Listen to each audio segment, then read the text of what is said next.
I do declare it is a hot one in the city today. Shut up and sit down.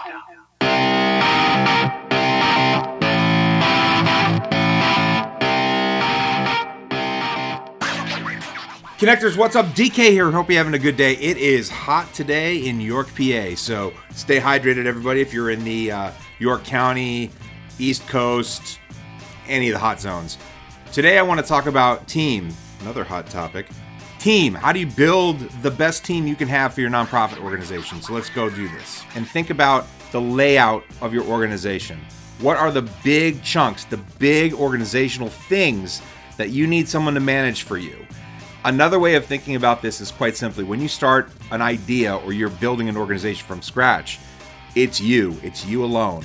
And now you need to think about what are the chunks of your organization that you can give to someone, and through trust and relationship, you're going to be able to handle giving that away to that person and let them run with it. So what are the chunks? What are the big things that you need to think about within an organization? And some of these things are pretty obvious. Of course, you have HR, or you have accounting, or you have program management. Those are sort of the bigger chunks. But the ones that I really think about also are things like outreach, fundraising. Those are monster ones. And I should probably say the fundraising one is the one that everybody fears the most. As an executive director, as a founder, very often, and rightfully so, the fundraising component, the most important thing that an organization needs to keep itself alive, is put on you. And rightfully so. If it's your organization, your board of directors is going to really look at you and they working together to make your fundraising happen. But getting a professional development person, and I mean development as in fundraising development, is essential. But as I said, take a step back and look at all the big chunks within your organization and say, which one of these do I essentially need to have some leadership in, that I can believe in, that I can trust in, that I can give them that task of running or operating that part of the organization? So here's the other thing I would suggest. Don't worry about degrees here. Don't worry about pieces of paper and where they went to school and all this kind of stuff. You are looking strictly at the need that you have within your organization, within the pieces and parts of your group. But then you're going to find people that are going to fill that. And you're going to do this the traditional way, of course. You can post it up on social media. You can send it out to your network. You can have your board push it out to their networks and say, we're looking for these particular people. You're going to build a job description. That is essential. You can't do this without having a job description. Write it down exactly what it is. One, it's good for the person who's looking because they can say if they truly are ready to do a job like this. But secondly, more importantly, it's so you, your board, and quite frankly, anyone else who might already be on your team understands fully what you're looking for. And I know the running joke in this sector is every job description ends with other duties as assigned. I think that's adorable, and it's actually very true with all the work that we do, holding so many cans of water, carrying them uphill, as we often do. But I would really pay attention to the specifics of what your needs are. I see a lot of groups, and I like this idea, where they break out the responsibilities and they put a percentage near it, so that that person understands that the lion's share of their work is going to be X, and you're going to have a little bit more in Y, and you have a tiny, tiny bit in Z, but they'll know for sure what is the main expectation from that position. And I think that's a cool idea. So if you can put percentages on there, that I think is really, really great. But the most important thing that we forget on the job description is talking about the organization and its culture. So you remember back in these video series, I had done some things on value and voice for your organization. This is the part where you push the corporate culture. Right off the beginning, at the page of job description, is a great place to have everyone understand what kind of culture your organization is. Again, the thing we're going to fit here is a person to a culture. That's going to be the number one thing. The skill sets, there's a lot of people with good skill sets, but finding a good fit to your culture is key, and the job description is a good place to start it. Hire for attitude, train for skill. This is where the culture of the organization, the description you put into the job description of the culture about the organization, is so essential. Now, I'm not saying that you hire people who have absolutely no experience. That is counterintuitive and makes no sense. If you need business development and outreach, don't just hire someone who's just hanging around and has got a lot of time and really likes what you do. That doesn't mean they're qualified to do what you do. However, you have to balance a qualification along with the attitude of the person and the attitude of the organization. It's not one way. It's not just their attitude. It's our culture's attitude. And what I mean by this, quite simply, is you don't want someone to come in who is counterintuitive to the ways that you project, that you voice your values out to your community. Because it doesn't matter how smart they are, it doesn't matter how much experience they have. If they don't speak the language the way the language is spoken in the culture of your organization, there will be a disconnect. And either short-term or long-term, a problem will ensue. So hire for attitude and train for skill. Have an interview with the person in your traditional sense. You as the executive director, as the founder, probably a board member or two. Get to know them. Just get to know them and what they're all about. Find out what they are into and what they like and why they were interested in why they were interested in applying to your organization and why they're interested in doing the work in the nonprofit sector. But really get to know the insides of them and what they value and see what kind of alignment they have.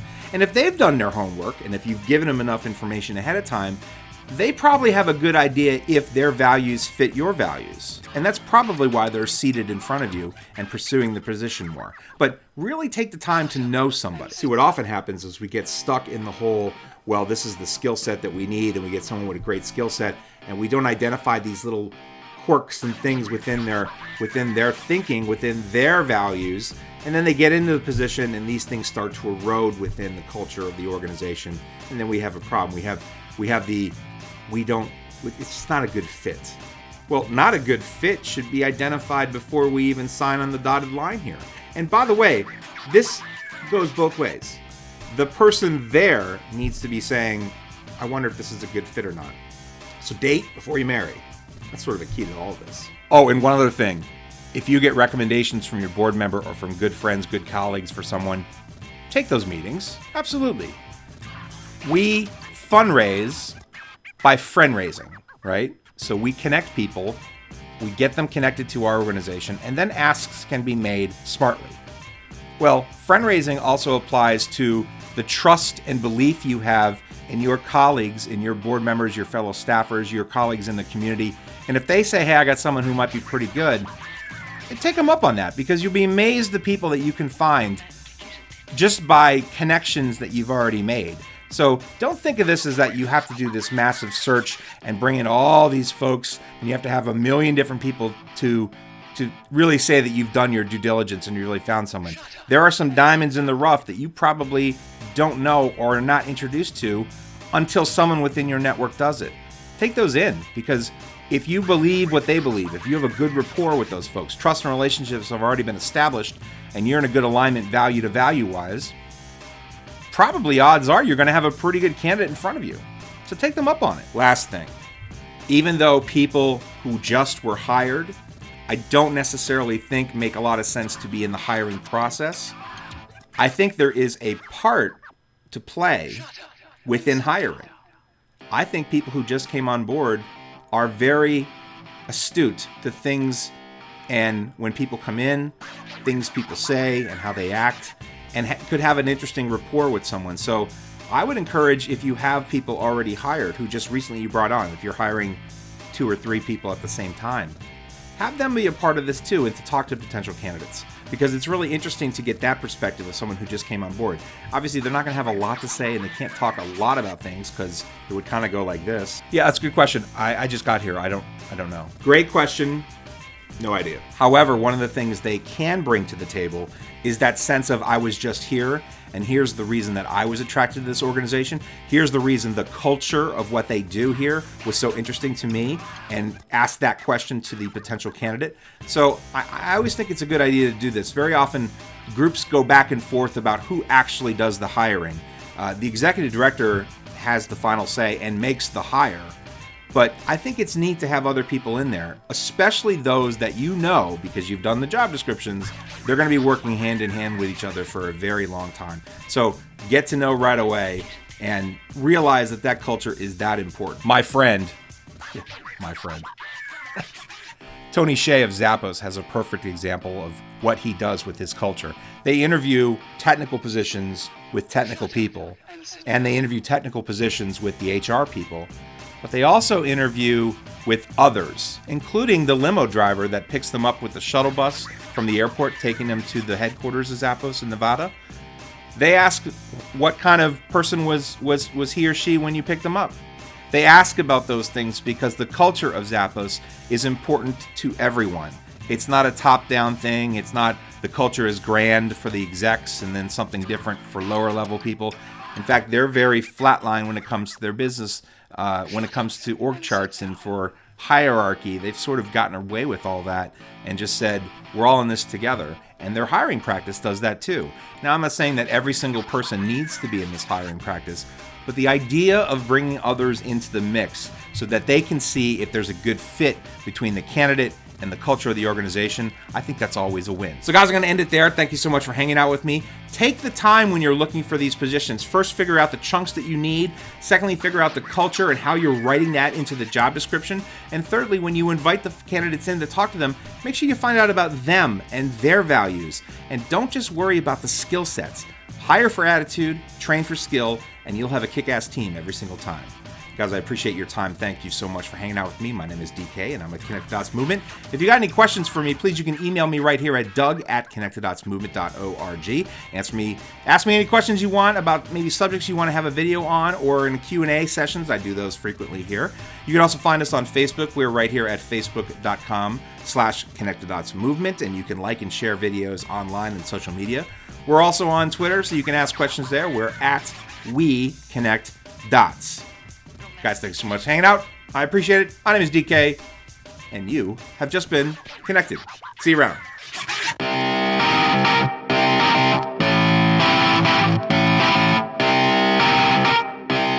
Shut up and sit down. Nonprofit power.